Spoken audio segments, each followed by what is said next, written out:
G'day everyone, and welcome to another Tune Under podcast.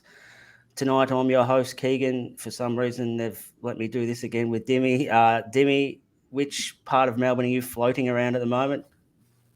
I am in Moorabbin, so we're not underwater yet. We've got a fair bit of rain outside I can hear, but I don't think we're as bad as how you guys are going, or even further out west. So anyone down in Melbourne, good luck to them for the next couple of days when the rains come down. But that's right, another Australian summer coming, I guess. Yeah, Yeah. real good weather.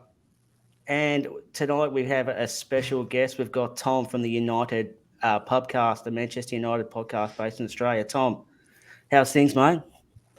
Yeah, no, very good, very good. Thank you very much for having me. You're just talking about the weather, and obviously, every sort of football discussion we have with Manchester United fans ends up sort of being about the weather. Obviously, Manchester like weather happening down in Melbourne at the moment, but Sydney at the moment is staying dry for the first time in a couple of weeks, so can't Yeah, complain. wonderful. Awesome. All right. So we're here to talk about the big clash on Sunday night, Monday morning. I think it's a midnight kickoff for us here in Melbourne and Sydney at Old Trafford, which has been a very happy hunting ground for Newcastle. I think that we've had 3 wins there since World War II against Manchester United. So, Dimmy, when was the last one? Do you remember?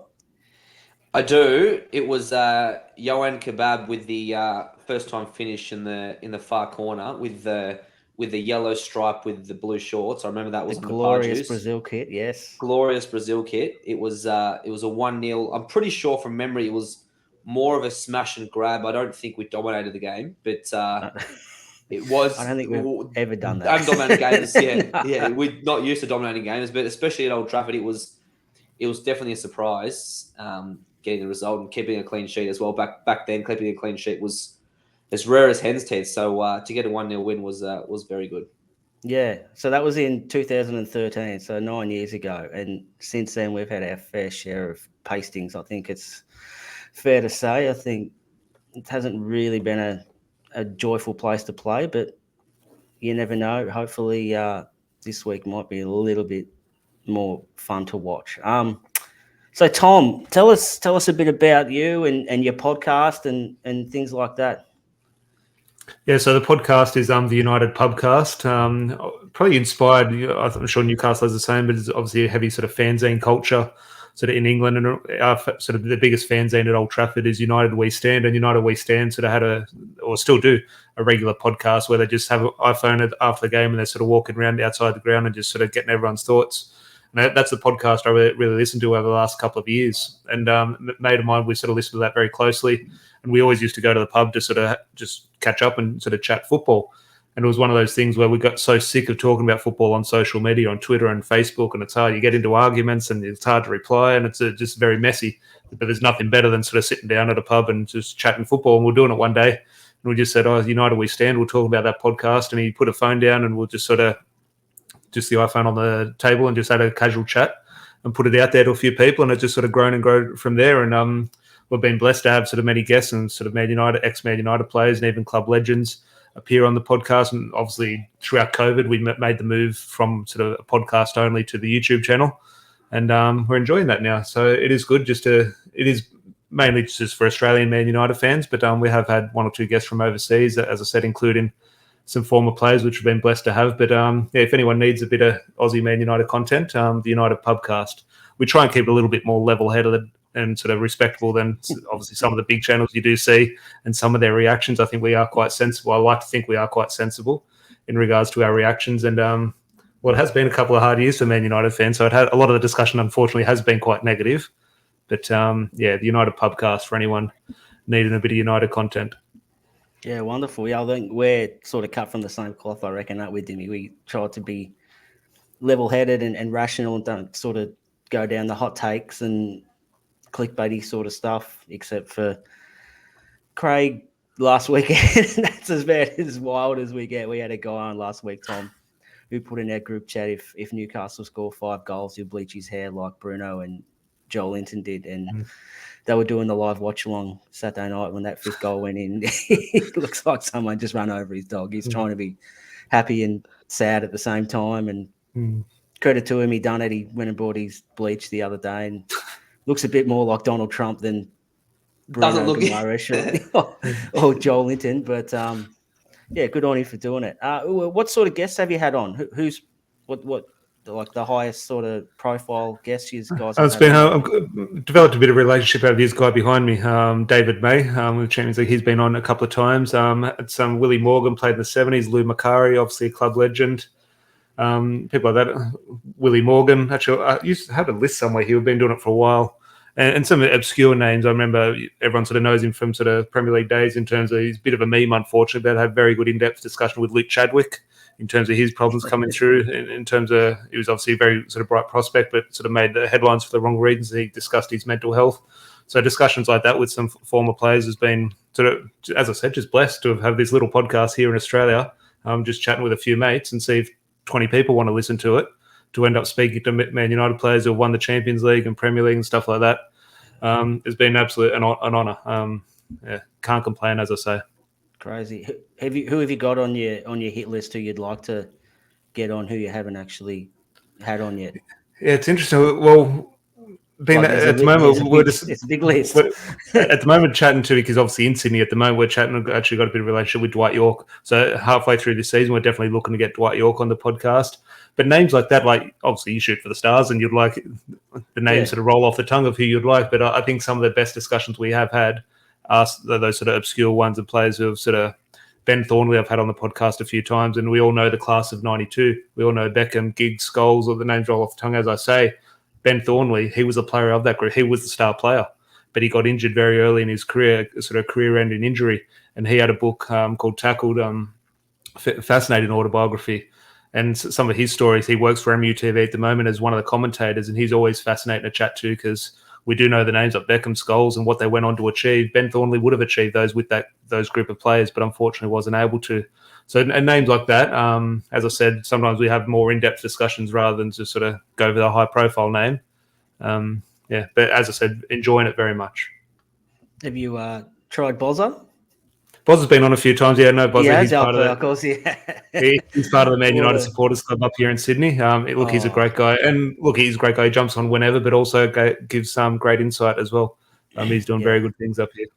Oh, Dimmy, I'd love a half an hour pod with Bozza. I reckon it would be an absolute hoot. Yeah, Bozza Uncut would be... Bozza. He'd love it. If you get in touch with him, he'd love to do it. He's very accommodating and he's brilliant like that. He does have a lot of time for people. Yeah, wonderful. So how did you start? Obviously, I'm tipping a lifelong Man United fan. How did that come about, and what was your link, and how did you sort of start following Man United? Yeah, I was thinking about this. I think it's almost potentially a little bit cliche, but it was one of those ones. My family come from an Irish family. I was born here in Sydney, but my family's Irish, and a lot of them lived in Salford, so they were back and forth from Salford to Ireland as well. And when my grandma was always back and forth from Ireland to Australia. She used to go back once a year for Christmas sort of thing when I was growing up. And like all grandmothers do, they always bring you a present when they come back from overseas or holiday. And my present every year was the United kit.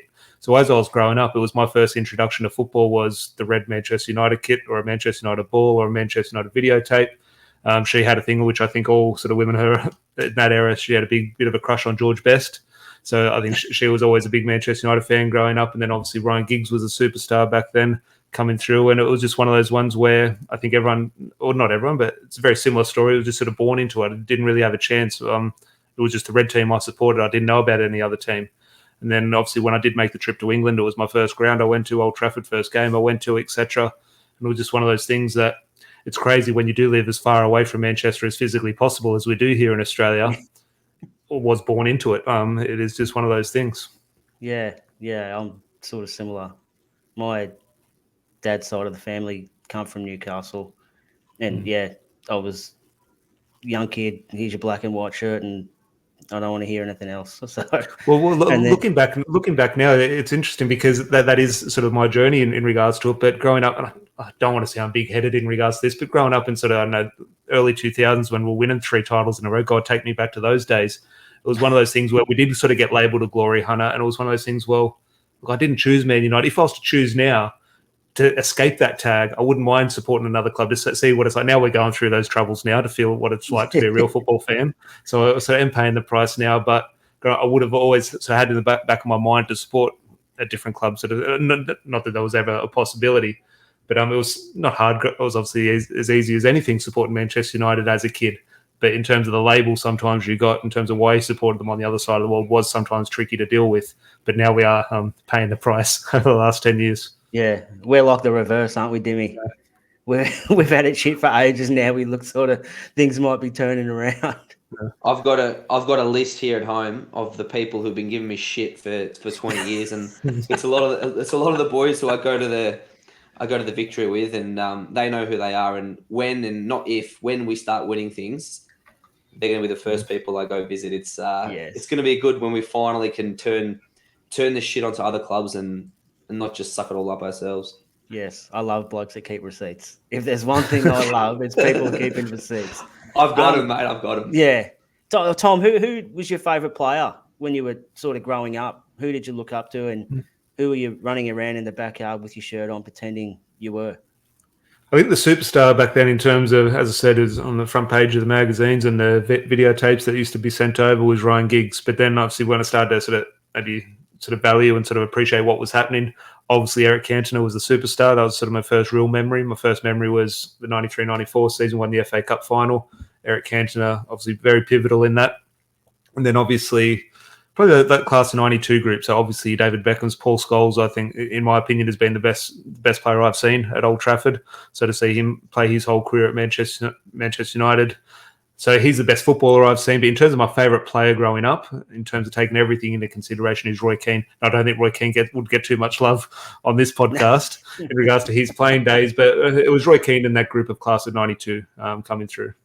Yeah, it's actually funny. Like, I'm a bit of a nerd sometimes. Like, I watch all the docos and things like that. And I've watched the George Best 30 for 30 and stuff like that. And I watched a couple of months ago when I had COVID, I actually watched the Sir Alex Ferguson doco on Amazon.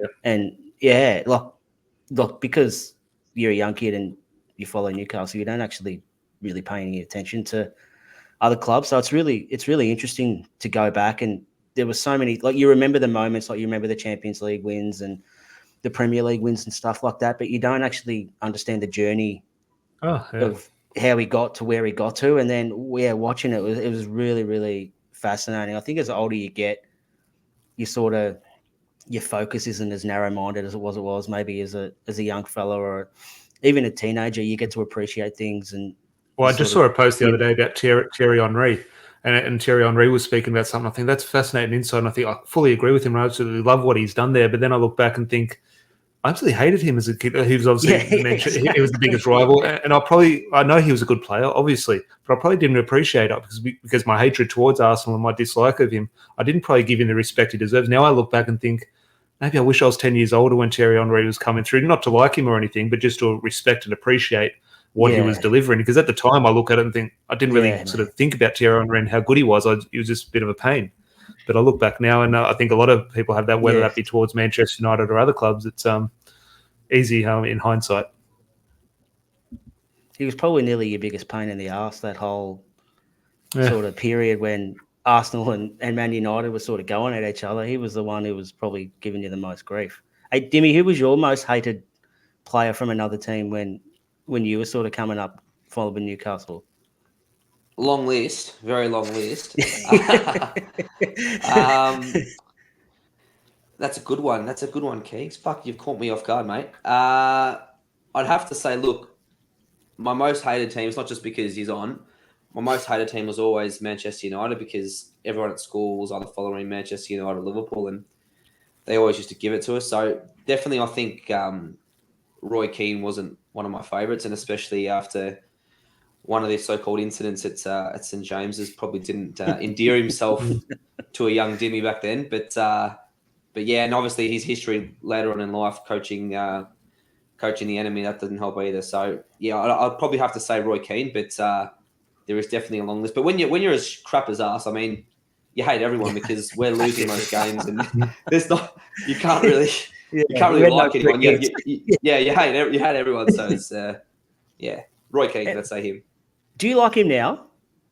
Roy Keane. Yeah. I find his commentary funny. I reckon do he's find his hilarious comments. Yeah, I do find his comments good. He tells it like it is, and I'll look again. No disrespect to Manchester United and Tom. I do like him cracking the sads about what's going on, and it is refreshing to see someone have a crack like he does. Well, a lot of Manchester United fans enjoy that in terms of his punditry because so many Man United pundits in there sort of shy away from certain issues, but Roy Keane calls it as it is, and sometimes we agree or disagree with him, but it is good, and I think Man United fans have the same thing to a certain degree with Jamie Carragher. In terms of, you talk about hatred of players, Jamie Carragher was, if not top of the list, in regards to 10, 15 years for Manchester United fans. But now you look back, and look, we do disagree with a lot of what he says, but there definitely is a respect. And when Carragher's on, I like to listen. Even if I don't like the guy, he's someone who's very engaging, and I think Roy Keane has that trait as well. He's never pulled punches. I remember the early 2000s.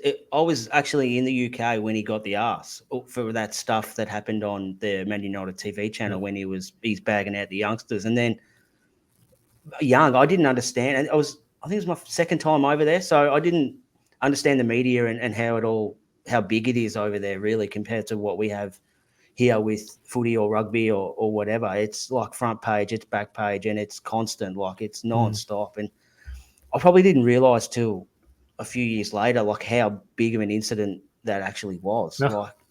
Well, he would say it's not a big incident, and yeah, sort he of was more just him details. talking how he.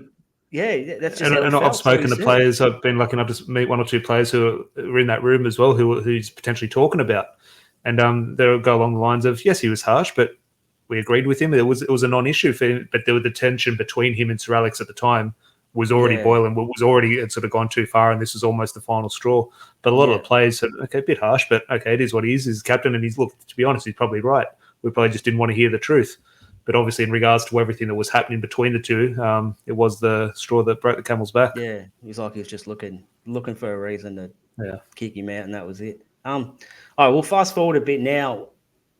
Obviously, like you said, the last couple of years have been pretty rough for a Man United fan. I reckon it's probably a fair word.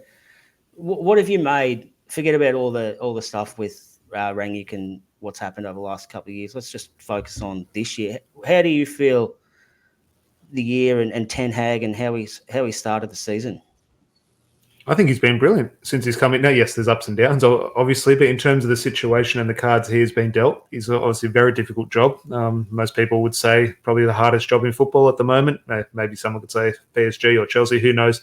But in my opinion, Manchester United, in the situation we're in, is potentially the hardest job in football at the moment. So he's up against it. I wouldn't say he's an inexperienced manager, but doing it at the highest level in regards to the Premier League is a different kettle of fish for him. But I think he's done very well. He's set standards that maybe have sort of gone a little bit down the drain over the last couple of years. And we might need maybe a season or two in regards to dealing with these things and weeding out one or two problems. And we might not get success in that time. It might look like we're sort of continuing on a downward trajectory, but I think he is the type of manager, the type of personality we do need in to sort of weed out these one or two things. And in regards to simply just looking at the football, the product on the field, there is an improvement. Now, yes, okay, well, you could point to defeats at the start of the season, think there's no improvement there, but that's part of the season. You're going to have ups and downs. But I think overall, in terms of what he's getting out of these players, only positive things. Now, is the club going to see that in regards to how they weigh up results at the end of the season? If we're weighing up Champions League qualification or trophies, how are they going to value Eric Ten Hag's time in the hot seat? I'm not sure. But as a Man United fan, I wouldn't say over the moon, like I'm buzzing. No, I need to be winning Champions Leagues and Premier Leagues for that to be happening.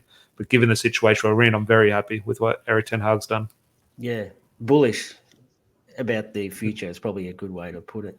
I'll tell you what I rated, actually.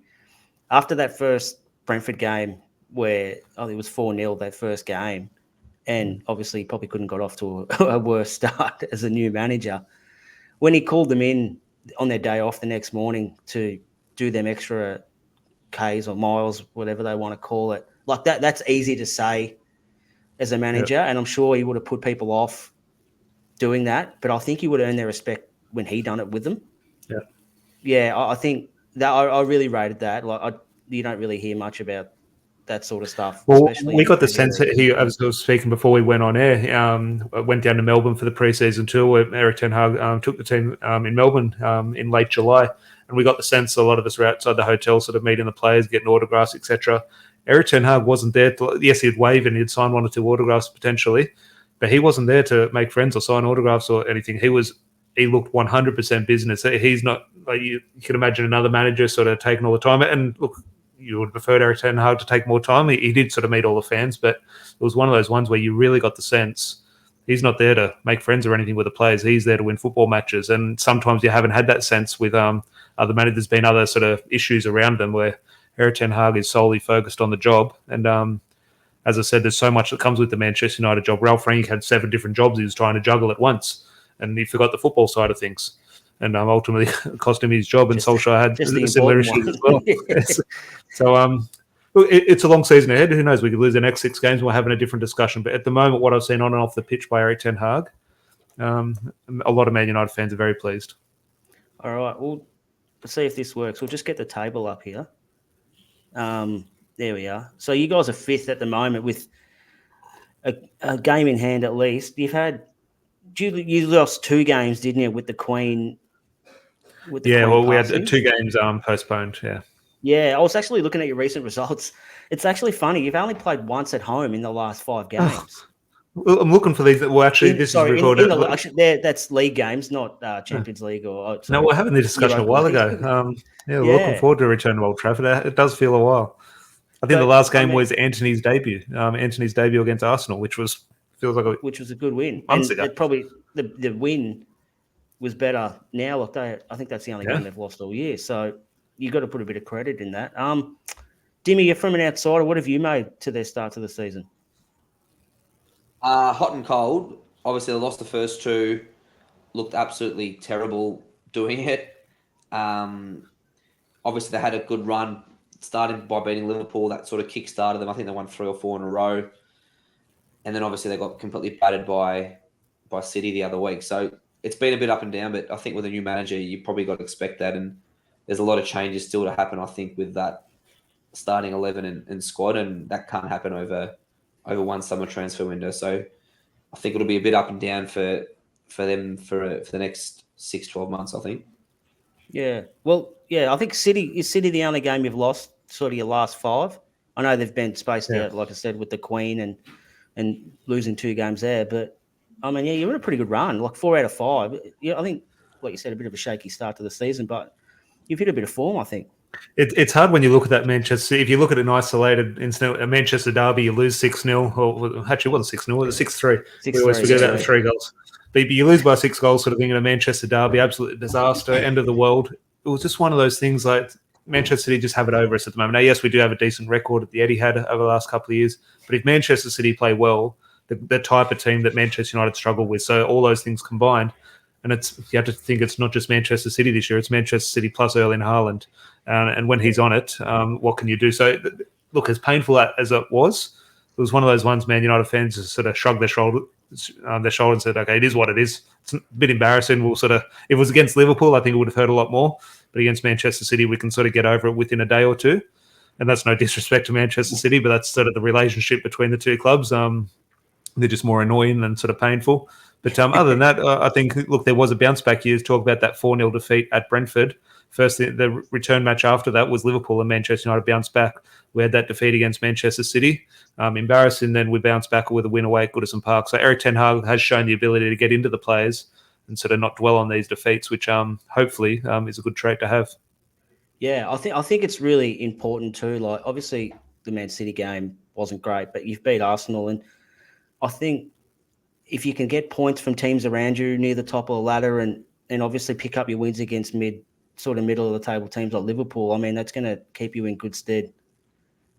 I think it's one of those for a while now, for a couple of years, and I'm sure you very much have the same thing. It's one of those, what do you define the term in terms of being inconsistent? You're consistently inconsistent, and Manchester United have been on that same page for a while now, where it wouldn't shock you if we go away to the Etihad and get a result. But I'm back here. No, it wouldn't shock you if you go away to Anfield or away to Highbury, I mean at the Emirates and get a result. But then if Bournemouth rock up to Old Trafford, it wouldn't shock you if Bournemouth get a 1-0 win. And it's just Man United do need to fix that. Yeah. What was I going to get to? I think it's a big game though, isn't it, Dimmy? I mean, we're only a point behind, although they do have a game in hand. What? Oh, sorry, I'll go to you first, Tom. What do you think you struggle against City for? What do they do that sort of annoys you? You can't get past.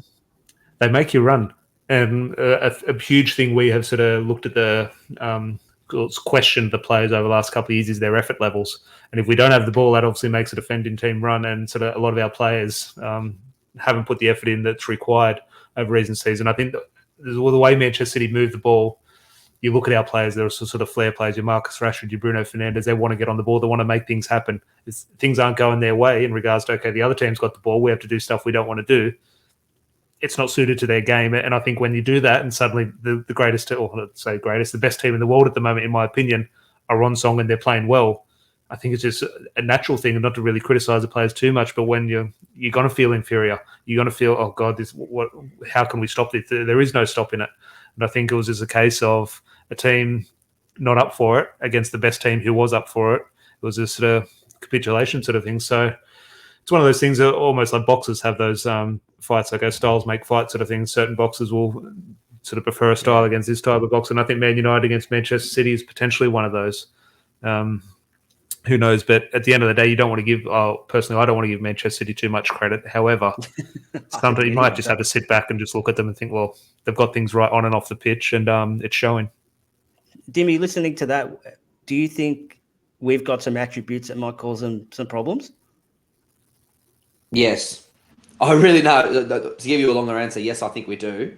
I just think we're obviously a new team this season, and under Eddie, we've got a different style, and where we play that high intensity football that obviously seems to be in vogue, and high pressing and energy and all the sort of things that Tom just talked about that Manchester United don't like. It seems that we like that sort of stuff. We like that grafting, get in your face, press, win the ball high, and punish. And if we can reproduce something like we have done in really most of our games this season, it's going to be we're definitely going to cause some problems for them.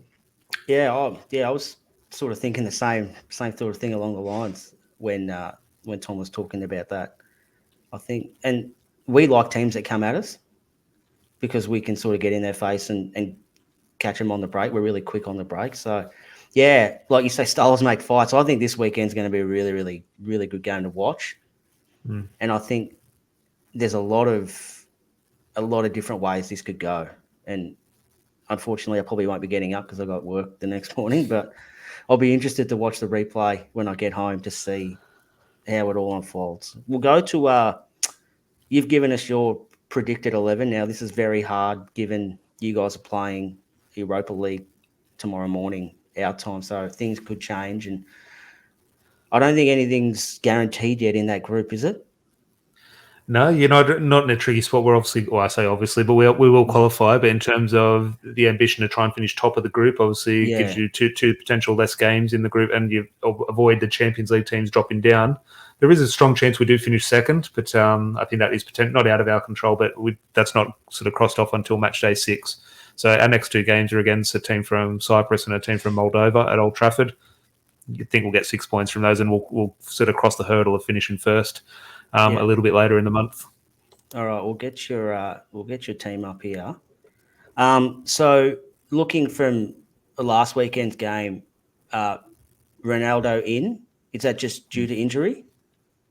Yeah, Anthony Martial. He might potentially be back for this, but he's not training at the moment. He limped off against Everton throughout the week. So yeah, personally, join the debate amongst Manchester United fans if Ronaldo should be playing or shouldn't be playing. It is I've got that penciled in for later on. Never-ending debate. I personally think now he's been out of form, but in terms of I think that's mainly been a fitness thing and a confidence thing. I think he's starting to sort of find his feet a little bit now. That's through playing. I think he's our best striker. Now I understand the age thing and all the baggage that comes with him. He's our best striker at the moment. I think he should be playing, especially if Anthony Martial is injured. Now, other than that, you talk about it potentially being a hard selection in regards to predicting this because we do have the Europa League game in a few hours. However, in terms of off the back of the Everton performance last week, which potentially our best football this season. I think this is going to be as straightforward as team selection as there ever is for Manchester United. I think this is pretty much nailed on to be the lineup. Look, obviously, barring injuries against the Europa League team tomorrow, but Ronaldo is potentially the only point. If Anthony Martial is fit, there is a chance there. But other than that, the back four picks itself, I think the young kid we had in Terrell Malacia, who's come in at left back, has done quite well. But last couple of games, but found it a little bit tricky. So I expect him to play the Europa League game. And Luke Shaw was man of the match against Everton. So I think Luke Shaw keeps his spot at left back. The rest of the back four picks itself, Casemiro starting to find his feet a little bit. It's still off the pace a touch, but he's eventually going to have to get minutes. And his last 2 or 3 games have been very solid. So I expect Casemiro to come in there. Eriksen is the one where he has just been hit the ground running. He might not look like he stands out, but he's the glue that has kept everything together. I've been really impressed with Christian Eriksen, especially he plays a little bit of a deeper role as well. Not I wouldn't say a defensive role, but he sort of sits in front of the back four and sort of dictates play. I'm very impressed with him. And I think the front three either side of Ronaldo will pick itself down to both form and fitness. Marcus Rashford is a heavily criticised player amongst the fan base. But he's starting to sort of find his feet. Ten Hag looks like it's got a bit of a tune out of him. And Antony is a record setter for Manchester United. He's the first player in Man United history to score 3 goals in his first 3 Premier League games. I thought surely someone had done that, but he's the only player to have done that. So there you go. Yeah, he's hit the ground running quite well. And I'd say the main man up top. Do you think Ronaldo's, I guess, lack of game time and stuff was part to do with his pre-season and not really having a pre-season with the team and training on his own? Well, I don't know if he was trying to engineer for a move away or hoping he was going to get a move away, but do you think that's probably the main reason why he hasn't really started much this year? Look, a lot of people say he's lost his legs and he's over the hill, and he was young enough last season, but now he's too old. I put it down to exactly that in terms of the pre-season. Now, a lot of that is potentially his own doing in regards to why he didn't have the pre-season. Yeah. Obviously, that is another debate. But off the back of you look at Ronaldo's career. For the last 20 years, he has done nothing but start games and play 90 minutes. Now, suddenly he's having to come off the bench and play 20 minutes or 15 minutes here or start and come off after 60. And this is off the back of no pre-season. It's a physical challenge Ronaldo's simply never had in his career. So I do look at the slow start to the season and think, well, to be honest, it's quite understandable. Now that he's got his chance with potentially Marcus Rashford, sort of Jadon Sancho out of form, so Rashford's been moved to the left and Anthony Martial is injured, Ronaldo will potentially get a few more minutes and more consistent minutes. And I think that will benefit him. He looked very sharp I'm sure everyone saw the highlights last week in the Europa League. He missed about 5 open goals and it was a bit sort of comical. But he actually played quite well, and against Everton, he played very well as well and scored a very good goal. So I'm not sort of scaring any Newcastle fans here, but he's starting to play a little bit better. Us, don't worry about it. He does have a fantastic record against Newcastle. So if you're a betting man, I wouldn't put it past Ronaldo to put one in the net this week. Gamble responsibly, as always. Dim, I just asked Tom for his 11. I didn't ask him for a whole squad, Dimmy, but I think we might know where I'm going here. There's been one notable absentee off the Manchester United bench this season. What do you think? What do you think's going on there? No idea, to be honest. Absolutely no idea. It was we thought it was a bit of a mystery at the time. Like it didn't quite make sense. The only thing that made sense was it's Manchester United and he tell his grandkids that he was a Manchester United player, but things haven't worked out, have they?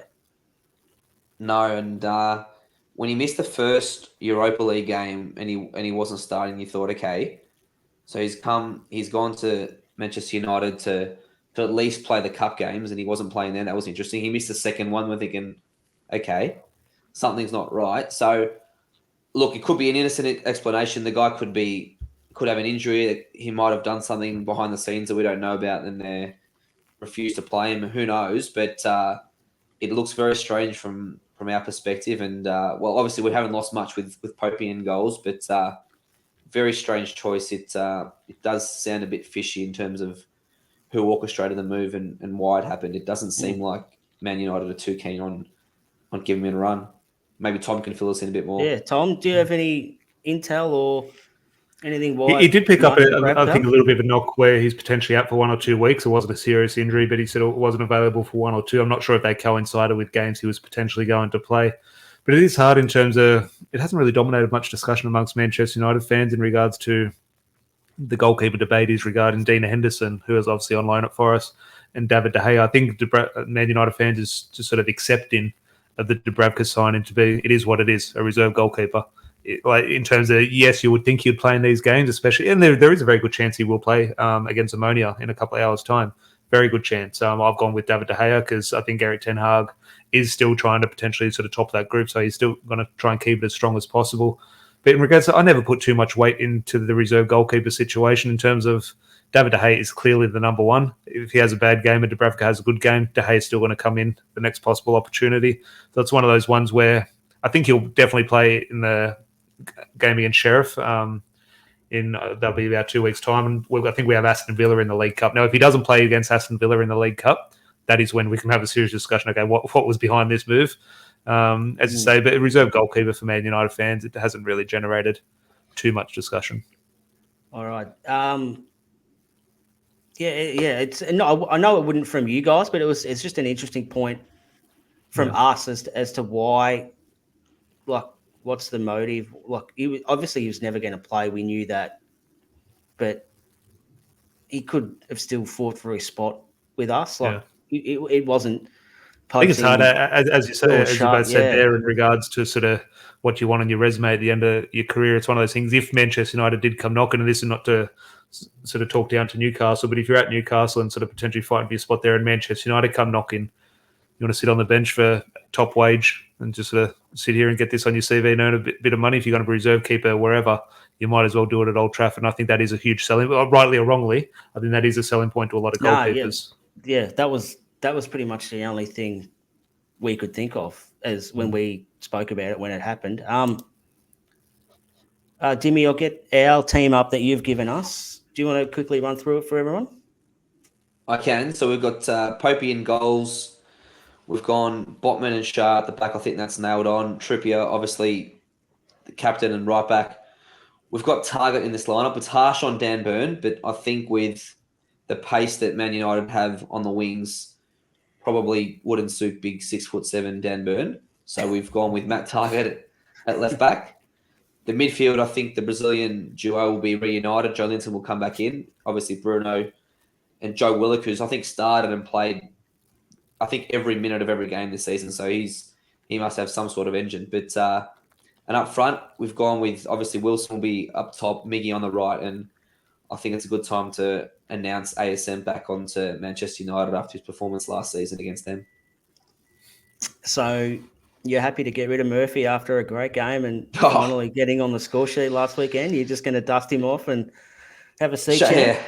Shake his hand, give him a goal bonus if he wants a goal bonus, and say here's your seat on the bench. You're not gonna look. Or he did play as well as you could have hoped from Murphy. He pressed well, finished his goal, which was an open net, well enough, I guess. And he's a cog in the system. I'm trying to be as respectful as possible to him, but he's a cog in the system. And against Manchester United in a big game, a lot of people watching, I think you need match winners, and he's definitely not a match winner. And you've put poor Sean Longstaff back to the bench as well. You know what you've done now. Now everyone's going to say our bench is too thin because we're bringing these three blokes off the bench onto the ground now. So you've ignited that debate again. But why Joe Linton and not Longstaff? Well, you're right about the debate about the bench. It's interesting. When we win, Eddie doesn't usually make changes, so we might even see Longstaff keep his spot and Joe Linton start on the bench. But I just think Joe Linton, his pace, power, ability to win the ball and spring us on the break is massive. And I think in a game against Manchester United where he dominated last time we played them in December, he was fantastic. His combination with Bruno is superb. I think Longstaff started a bit scratchy last week for the first 30 minutes. He wasn't great. Got improved as the team did, but I think you got to bring your Rolls-Royce Patrick Vieira 2.0 back in the team. I think now's the time. So does Bruno drop back into that sort of number 6 role he sort of occupied at the start of the season? I think he does. I think him and Joe Linton will interchange a little bit. I mean, Joe Linton can sit off and be that cutter and destroyer in the middle of the park as well, but I don't think we're going to be dominating the ball to the extent we have been in the last 2 games. So Bruno a little bit deeper, receiving the ball a little bit deeper, probably will be more ideal for this particular game. Would it surprise you if he played the same 11 again? Not at all. Not at all, because we saw it last year when we had that winning streak. I think we won 5 or 6 in a row, the first big winning streak when Bruno couldn't get a game. And everyone's saying, geez, well, this new Brazilian signing is superstar, plays for Brazil, but can't get a game for Newcastle. There was one point, I think, during international break where he started a game for Brazil, came back to Newcastle, couldn't get a game against Brentford away. So there was a bit of a mismatch there, but Eddie does trust players who perform for him and get the job done. And if we get the result, so it would be against the grain for Eddie to make 3 changes like we're suggesting here. But I think with 3 games in 8 days coming up, with the Everton game midweek and then Spurs the weekend after, I think it's a reasonable enough assumption to say that it's not going to be the same 11 every week. And I think against Manchester United, you want your big guns in. All right. Now we're going to have a little bit of a mini debate here. I'll give you maybe 30 seconds to a minute each, and you can plead your case. We're going to have a Bruno versus Bruno debate. Okay, who's the best Bruno in the Premier League? Tom, being our guest, you can either serve or receive. What do you want to do first? I'll receive. All right. Dimmy, why is our Bruno better than their Bruno? Well, first of all, he doesn't roll around like the Man United Bruno, so that's a win. Second of all, I think our Bruno does it all. He's good defensively. He's shown he can score goals. He's got that bit of mongrel about him, which I'm not sure that Bruno F does. He does roll around a lot, which does my head in. And I just think, I don't know, it's a hard debate, to be honest, because Bruno Fernandes does score a lot of goals as well, and he's a bit more of a number 10 and an attacking player. But I just think that Bruno G is a metronome. He controls the game. When he plays, we're a different team. And like I said, he does everything. He's not just a number 6. He's not just a number 8. He does everything. And I just, you look at his stats. I think Sky Sports had a little bit of a comparison between him and the other central midfielders in the league, and he was topping most stats in terms of defensively and offensively. So I think, especially in the form that Bruno's in off 2 goals, our Bruno, I'd go with Bruno G. Nice one. Tom, right of reply. Yeah, look, I would start by saying I'll hold my hands up. I'll just say Bruno G and Bruno Fernandes in terms of keeping this straightforward.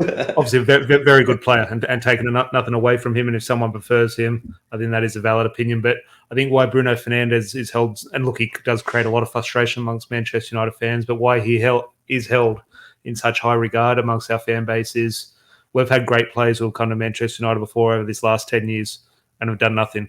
Now, they might be better players than Bruno Fernandes or worse players, but I have not seen a player impact Manchester United the way Bruno Fernandes has on and off the pitch. I know people talk about his role, and remember, he's a leader. He gives 100%, and unfortunately, that is a criticism we've labelled at some players. But Bruno Fernandes is a player who puts everything onto the pitch. And as I said, not just for Manchester United, but around the league, I don't like looking at GAs and goals and assists and all these XG and all those, but no one impacts a football match like Bruno Fernandes. So yes, you can have great players play a little bit deeper and sort of look a lot prettier and sort of less frustrating. But at the end of the day, football is about winning games. And I've never seen someone come into the English Premier League, and maybe Erling Haaland, but impact games the way Bruno Fernandes has done. And look, there's no doubt he's maybe had a bit of a slow start this season in regards to numbers, but Bruno Fernandes is a match winner. But in saying that, the Newcastle Bruno, I think he been very impressed since he's arrived to England. Has that very good impact and definitely looks a player. Right, that was tough to split. It's going to be a draw. I can't split them. So there'll be a winner on Sunday, I think. We'll find out on the weekend. Unless we draw. Yeah. Just a quick question for both of you. This is unprompted. I haven't asked either of you, so I understand if you can't think of someone straight away. Obviously, both teams have got their great players and stuff like that, but who do you think this weekend is going to be an underrated player who could play a massive role in the game? Tom, I'll go with you first. You don't usually like to call out a defensive midfielder, but I think Casemiro's performance is a lot of people said he was at fault for the goal against Everton, but Casemiro, I think when he got on the ball and started to dictate play, as I said, I think Everton was our best performance over the 90 minutes. And the main difference there, look, it creates huge frustration amongst the fan base. I'm a huge fan of Scott McTominay. A lot of people don't like him amongst our fan base, but in terms, I saw the difference of what Casemiro provided on the ball compared to what McTominay did. And as I said, it was maybe the catalyst for our best performance this season, in terms of allowing to get the ball to Bruno Fernandes, get the ball to Eriksen a lot quicker than what a Fred or a McTominay is able to do. So in terms of getting the best out of our football players, I think it might be Casemiro. But then I do look at Anthony in terms of impact in matches, which I just talked about Bruno Fernandes. Anthony, 3 goals in 3 Premier League games. At the end of the day, he has been a bit quiet, but he knows where the back of the net is. And he can hurt. As I said, there's a bit of a debate amongst you guys on who's going to play left back, which will obviously be up against Anthony. And if it is the tall fella, he could be in for a long afternoon. Yeah, I'm with you. I think horses for courses. I think Target should play. Whether he does or not, who knows? But that's the way I would go with it. Demi, who do you think sort of underrated player for us that could play a huge role on the weekend? Not so much underrated, but I think if Botman can control Ronaldo, I'm assuming Ronaldo's going to play because Martial's hurt. That could go a long way for us winning, because, like Tom said, Ronaldo seems to, every time he steps on the pitch against us, he scores at least one. He had that homecoming game last year, which happened to be against us. Who knew? Scored the goal, and it was another shambles 4-1 defeat under the. There could be a case. There could be a case if Jadon Sancho plays in the Europa League this one and does well, maybe scores a goal or two. But not saying that's going to happen. But if Jadon Sancho plays well, there is a chance where Sancho can come in on the left and Marcus Rashford plays through the middle. Now, I personally wouldn't do that, but in Erik Ten Hag's eyes, there is the possibility of that. But as things stand, I think it will be Ronaldo off his goal last week. Yeah. If it's Ronaldo or Rashford, I think our centre defence and our defence in general has been fantastic this season. So I think Botman, another commanding performance from him at the back, I think could go a long way for us if we can keep a clean sheet or keep him down to a goal, let's say. I think that could go a long way for us getting a result. All right, beautiful. All right, last thing, boys, we'll get your predictions. Tom, score prediction for the match? Whenever I think of Manchester United, Newcastle, 4-3, just always, I'm not calling this to be 4-3, but it always just, whether for you guys or for us, it always feels like a potential for a 4-3. There's always classics, and you do have to think in terms of the way it is set up.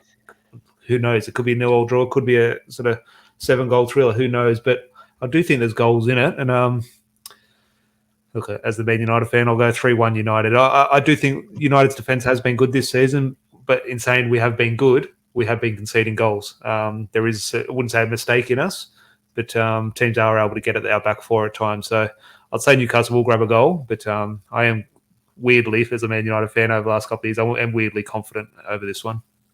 It sort of seems sometimes, Dimmy, that we score first against the big teams and then just get pulverized. It just lulls us into a false sense of security and just get absolutely pulverized after that.